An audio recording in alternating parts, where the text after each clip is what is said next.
Ranking the top 10 best characters from Invincible.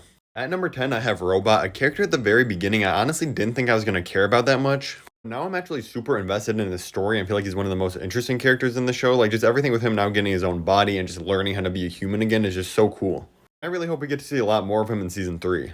Number 9 is the Mer Twins. These characters don't have that much screen time at all, but every time they are on the screen, they are absolutely electric. I just love their personalities and humor, and their fight scenes are actually pretty cool too. And I was actually super disappointed because in the first couple episodes of season 2, it seemed like these guys were going to be in a ton of the season, and then they ultimately weren't. At number 8, I have Debbie Grayson. She's really the emotional core of this entire show. In a show focused around superheroes, I'm always interested to see the human perspective, and getting to see that human perspective in a family related to two of the most powerful beings in the universe is just super cool. Her entire story is just so devastating with everything that happened with Omni-Man, her finding out her life's a lie and now having to move on from that. But now she still has to be there for Mark through everything he's going through, and now she has to deal with the consequences of just being related to superheroes like we saw with Angstrom Levy in the last episode. At number 7, I have Cecil. I gotta admit, I'm a little biased because I am a massive fan of Walton Goggins, so if you put him in any show, he's gonna be one of my favorite characters.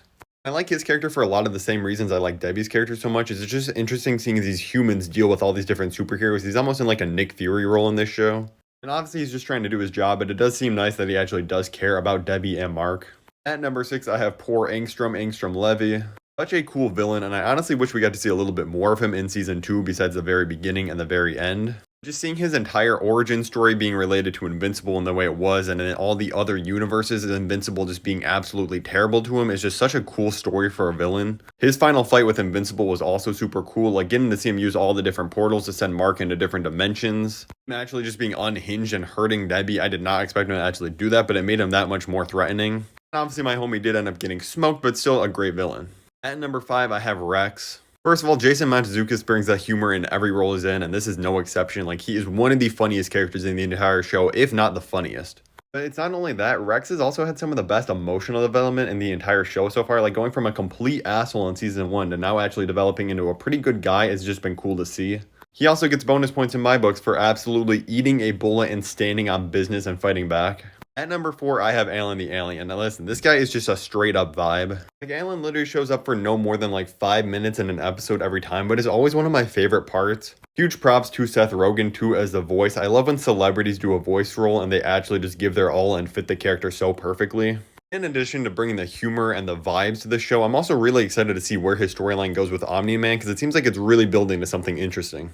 At number 3, I have Adam Eve. First of all, she has some of the coolest powers in the entire show. I really hope we get to explore those a lot more in future seasons. And I also just love her entire dynamic that she has with Invincible as friends throughout the entirety of the show so far. And now that we're finally building up to them getting together, because me and all my homies hate Amber. But she really is one of those side characters that's so interesting that you feel like she could have had an entire show built around just her.